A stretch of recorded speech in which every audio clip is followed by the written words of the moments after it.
वैशाली में पदार्पण इनका हुआ है और हमारे कैमरे के सामने हैं, बगल में बैठे हुए हैं। इनसे जानकारी लेंगे कि जैसे ही इन्हें यूपीएससी की जानकारी मिली कि हाँ ये सफल हुए हैं, इन्हें कैसा महसूस हुआ।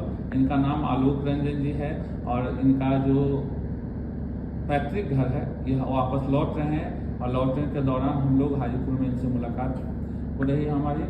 आलोक रंजन जी, सबसे पहले तो हमारे चैनल में आपका स्वागत है।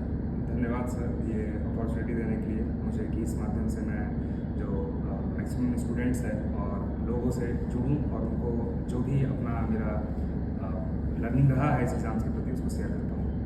आलोक रंजन, सबसे पहले हमारे दर्शकों को आप बताएंगे कि जब आपको खबर मिली, जब आप रिजल्ट देखे, तब आपको कैसा महसूस हुआ? डेफिनेटली वो बहुत एक सरियल मोमेंट रहता है जब आप आपकी सालों की वर्ष तपस्या जो है वो एक PDF में एक नाम की तरह रिफ्लेक्ट होती है। तो मुझे बहुत प्रसन्नता हुई और मैंने फिर इसको शेयर किया अपने घर वालों से, क्लोज वन से, फ्रेंड्स से। तो ये एक अविश्वसनीय मोमेंट था मेरे लिए। आप एक जानकारी हमें और देंगे कि चूंकि आप वर्तमान में यूपीएससी क्रैक किए हैं, लेकिन इससे पहले भी आप जॉब में कंटिन्यू रहे हैं और आपका भविष्य पहले से उज्जवल था, आप पहले से सर्विस कर रहे थे।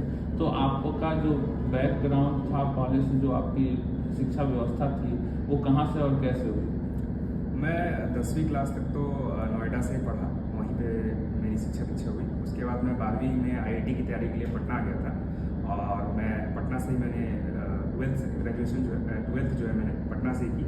उसके बाद मेरा IIT में चयन हुआ और मैंने 2016 से 2020 में BTech किया IIT आइसन धनबाद से माइनिंग मशीन इंजीनियरिंग में। उसके बाद पहला अटेम्प्ट मैंने दिया 2020 में ही, लेकिन उस वर्ष मेरा चयन नहीं हो पाया था और चूँकि कुछ फाइनेंशियल इशू भी था तो पहले मैंने सोचा कि कुछ फाइनेंशियल क्वेश्चन बिल्ड कर लिया जाए, उसके बाद इस तैयारी में वापस आया जाए। तो फिर मैं 1.5 वर्ष मैंने लगभग प्राइवेट सेक्टर में काम किया, जिसमें मैं हैदराबाद बेस्ड एक कंपनी और फिर मैं अफ्रीका गैबॉन में भी मैं माइनिंग क्षेत्र में कार्य कर रहा था।